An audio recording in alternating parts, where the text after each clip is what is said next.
بسم اللہ الرحمن الرحیم۔ السلام علیکم۔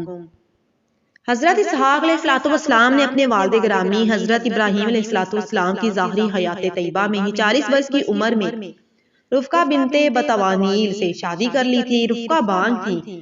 حضرت اسحاق علیہ السلام نے دعا کی تو اللہ تعالیٰ نے آپ کو جڑوا بچے عطا کیے۔ یہ دونوں لڑکے تھے۔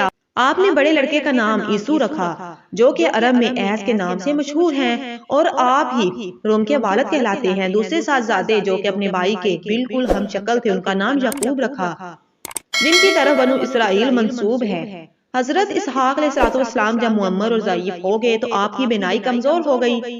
ایک دن آپ نے اپنے بیٹے سے کھانا کھانے کی خواہش ظاہر کی اور حکم دیا کہ شکار کر کے لاؤ، اسے ذبح کرو اور میرے لیے کھانا بناؤ تاکہ میں تمہارے لیے برکت کی دعا کروں۔ ایس شکار کو چلے گئے تو آپ کی بیوی نے جلدی سے 2 عمدہ بکریوں کو ذبح کیا اور کھانا تیار کر کے حضرت یعقوب علیہ السلام کے ہاتھوں حضرت اسحاق کو پیش کر دیا۔ رفقہ چاہتی تھی کہ باپ کی دعا حضرت یعقوب علیہ السلام کو مل جائے، چنانچہ حضرت اسحاق علیہ السلام نے کھانا تناول کیا اور یعقوب علیہ السلام کے لیے دعا فرمائی کہ یا رب العالمین اسے اپنے بھائیوں میں قدر و منزلت کے اعتبار سے فوقیت عطا فرما اور اس کے قبائل و نسل میں نبوت عطا فرما اور کثرت اولاد اور رزق سے مالا مال فرما۔ کچھ ہی دیر میں عیسر بھی شکار کر کے حاضر خدمت ہوئے تو انہیں پتا چلا کہ محسوس دوا یعقوب حاصل کر چکے ہیں۔ ایس کو اس پر بڑا غصہ آیا اور دھمکی دی کہ والد کے وصال کے بعد میں یعقوب کو قتل کر دوں گا، جس کے بعد حضرت اسحاق علیہ السلام نے ایس کو بھی محسوس دوا کے علاوہ اولاد کے لیے عمدہ زمین اور پھلوں اور اس کی فراوانی کی دعا فرمائی۔ ماں نے جب بیٹے ایس کے ارادے کو باندھ لیا اور یعقوب علیہ السلام کو حکم دیا کہ وہ اپنے بھائی کا غصہ ٹھنڈا ہونے تک سرزمین حران میں اپنے ماموں لابان کے پاس چلا جائے اور وہاں جا کر ان کی بیٹی سے شادی کر لے۔ رفقہ نے ساتھ ہی اپنے شوہر حضرت اسحاق علیہ السلام سے بھی سفر کی اجازت لے دی اور یوں حضرت یعقوب علیہ السلام رہتے سفر باندھ کر روانہ ہو گئے۔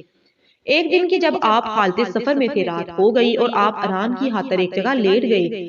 آپ نے ایک پتھر کا سرہانہ بنایا اور سو گئے۔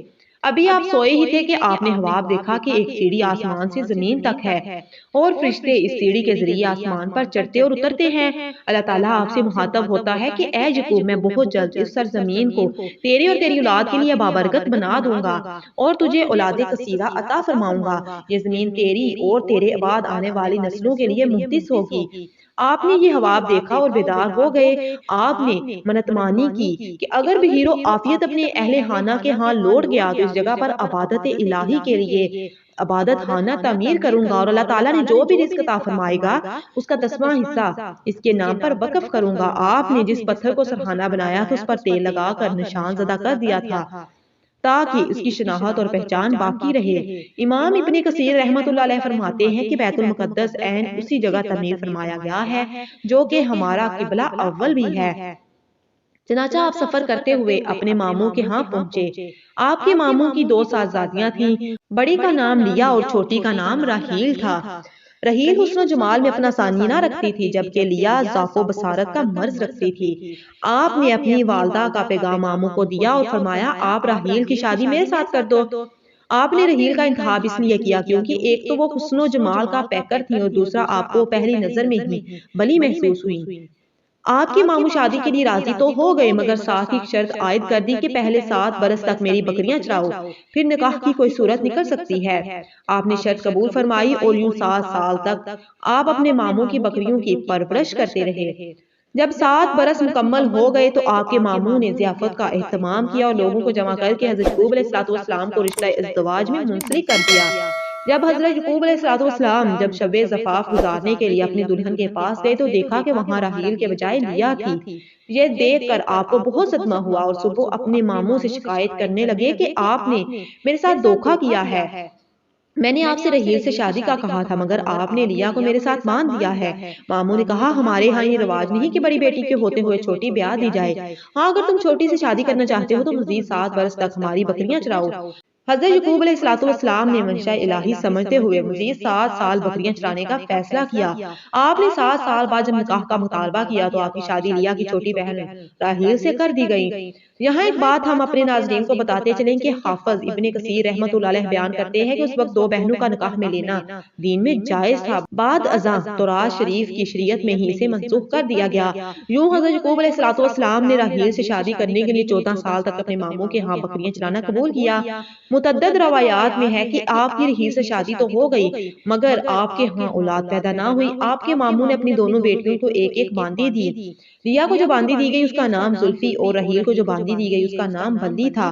اللہ تعالیٰ نے لیا کے ضعف اور حسن و جمال کے فقدان کو اولاد کی نعمت سے پورا فرمایا اور لیا کو کئی بیٹوں سے نواز دیا، جبکہ راحیل جو حسن و جمال میں اپنی مثال آپ تھی ابھی تک اولاد کی نعمت سے محروم تھی۔ راحیل جب اپنی بڑی بہن لیا کی اولاد دیکھتی تو دل سے دکھی ہوتی، چنانچہ ایک دن آپ نے فیصلہ کیا کہ میں اپنی باندی بھی اپنے شوہر یعقوب کو ہدیہ کر دیتی ہوں اور جو ان سے اولاد ہوگی اس سے اپنا دل بہلاؤں گی۔ آپ نے باندی بلی سے وطی کی تو اس کے بطن سے یکے بعد دیگرے دو بیٹے پیدا ہوئے۔ لیا کو یہ بات ایک آنکھ نہ آئی اور اس نے بھی اپنی باندی حضرت یعقوب علیہ السلام کو ہبہ کر دی۔ راحیل کے لیے یہ عمل پہلے سے بھی زیادہ تکلیف دہ ثابت ہوا۔